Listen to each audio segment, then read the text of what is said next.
Welcome. Oblivion presents the man who took all 5 of the leading COVID vaccinations, lost an off-brand one, and now has superpowers. Your host, Wes Oblivion. My people, how you?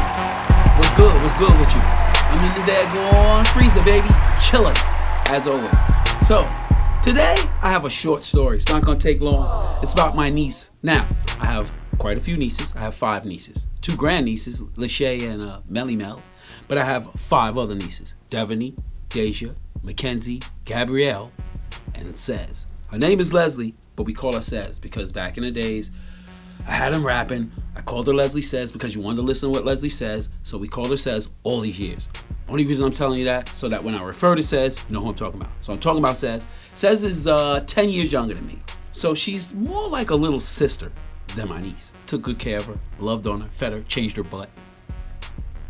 So as she grew up, we had neighbors. It was a good neighborhood back then. Kids would stay out and play all day. You didn't have to watch them and stuff like that. So there was a kid up the block, little girl at the block. And she used to bother Sez. She used to come down and push her and start trouble. And Sez was a feisty little girl. So Sez would push back. Blah, blah, blah.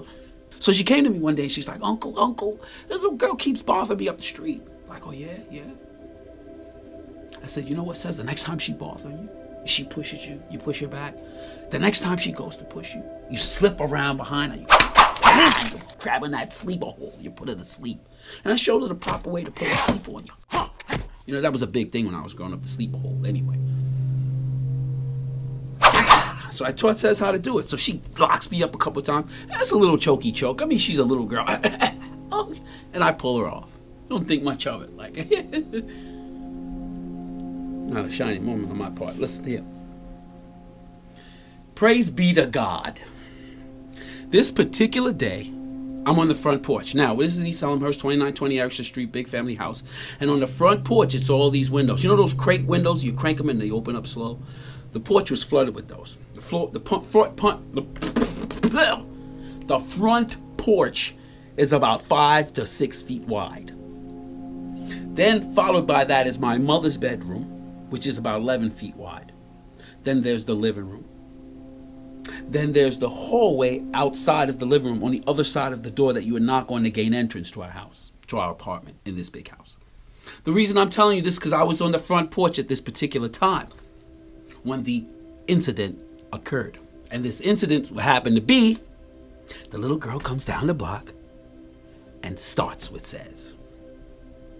And I happen to just get to the window when the little girl pushes Sez. And I'm a little excited at the moment, like, oh. It's about to jump off. Woo! So she pushes Sez, and Sez pushes her back. She goes to push Sez again, and Sez does exactly what I said. She slips around beside her and throws the sleeper hole on her. The little girl squirms a little bit, and Sez locks it in. And slowly, the resistance stops. And it was at that moment, ladies and gentlemen, it was at that moment that I realized. Until that little girl wanted to let go. What? Yeah. And whether it was wisdom on my part or just the fact that I wasn't paying attention, I'm glad I didn't yell, let her go. Because she would have right on the concrete. So at that moment when I realized and the struggling stopped, and I jump out of the front porch, through my mother's room, cut through the living room into the hallway, through the hallway, into the foyer, jump down concrete steps. I think 1, 2, 3, 5 steps, then another 5 steps. And when I got there, I yelled, let her go. She let her go and fell into my hands. Now I'm out of breath. It seemed like eternity. I'm scared to death because the kid ain't moving. Couple of seconds left, what again felt like eternity. She starts to move. She stirs, gets up, starts crying, and walks away. Sez is standing there delighted, smiling at me like, I did it, Uncle. I was happy, but scared to death. Sez, next time she stops struggling, you let her go gently and lay her down, okay? And she's like, okay, sure.